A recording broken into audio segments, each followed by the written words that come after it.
Hi, everyone. Today we're going to talk about author's craft.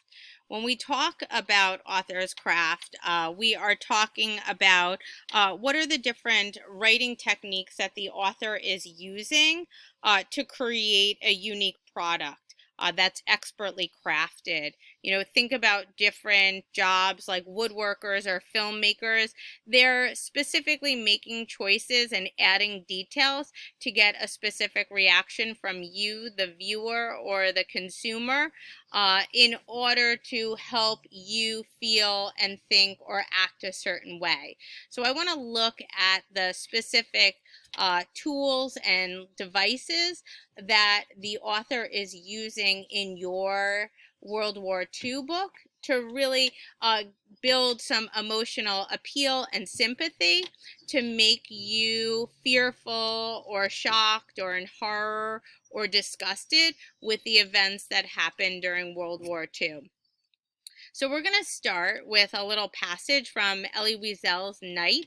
This is a Holocaust memoir that you will read when you are in 10th grade, but I want to look at a small chunk of text and have you use your detective skills to pay attention to his word choice, his figurative language, and the structure of this small piece. Everybody get out. Everyone out of the wagon. Quickly, we jumped out. I threw a last glance towards Madame Schachter. Her little boy was holding her hand. In front of us, flames. In the air, that smell of burning flesh. It must have been about midnight. We had arrived at Birkenau, reception center for Auschwitz. The cherished objects we had brought with us thus far were left behind on the train, and with them our last illusions. Every 2 yards or so an SS man held his Tommy gun trained on us. Hand in hand we followed the crowd. An SS non-commissioned officer came to meet us, a truncheon in his hand. He gave the order, men to the left, women to the right. 8 words spoken quietly, indifferently, without emotion. 8 short, simple words. Yet that was the moment when I parted from my mother. I had not had time to think, but already I felt the pressure of my father's hands. We were alone.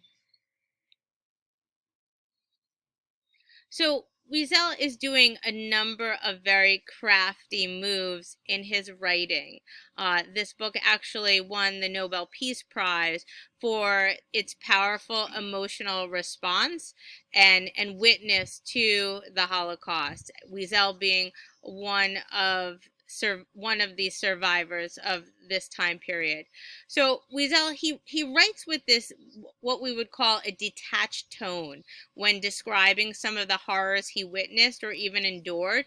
We don't necessarily get his emotions, but he's reporting to us sort of as like an outsider, and that's part of his detached tone. He's using these very short sentences that are quick and to the point to explain what he sees and what he is experiencing. Just look at that quote, 8 words spoken quietly, indifferently, without emotion. 8 short, simple words. Yet that was the moment when I parted from my mother. I had not had time to think, but already I felt the pressure of my father's hand. We were alone.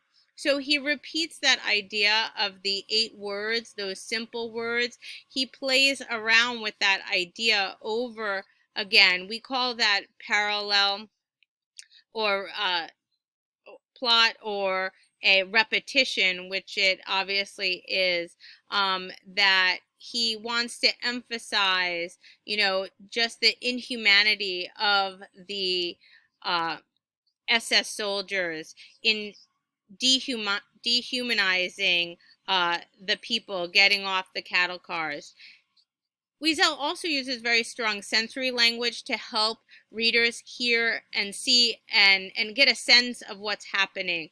So he doesn't just say like there was a fire, but look at his word choice of in front of us flames. And then that really strong sensory language of in the air that smelled of burning flesh. You know, he doesn't tell us what it smells like, but just again, the words, the smell of burning flesh brings this recall of a rancid and horrific smell around him.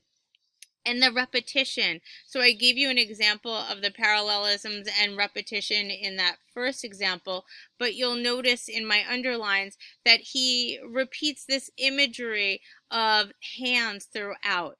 And remember, when writers repeat something and say it again and again, they're using this for emphasis and also for symbolism. So what might he be emphasizing, or what is symbolic about hands?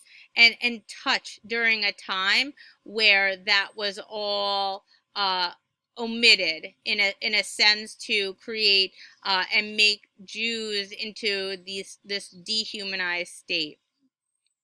So when we're talking about author's craft, pay attention to figurative language, you know, that's used to create these powerful images that give you, the reader, a visually rich and imagery of what's going on.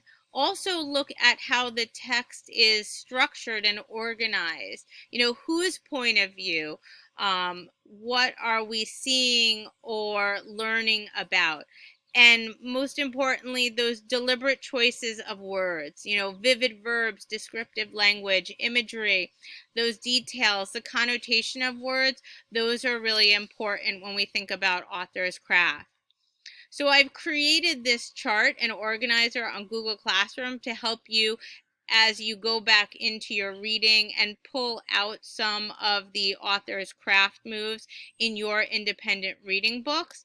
So we're not only identifying the craft move, but we also want to articulate what its effect or impact it has on you, the reader, so that we can better articulate our understanding of how the author is playing with our emotional heartstrings. And also when it comes to our own writing, we can write more like the readers and the writers that we read about and emulate their style. So what is the author of your book doing to pull on your emotions and make you understand the atrocities of World War II? That is your lesson and quest for today. So be like Scooby-Doo and try to solve this mystery and uncover the author's moves so that we can continue to discuss and read like writers, um, and help us understand our reading more deeply.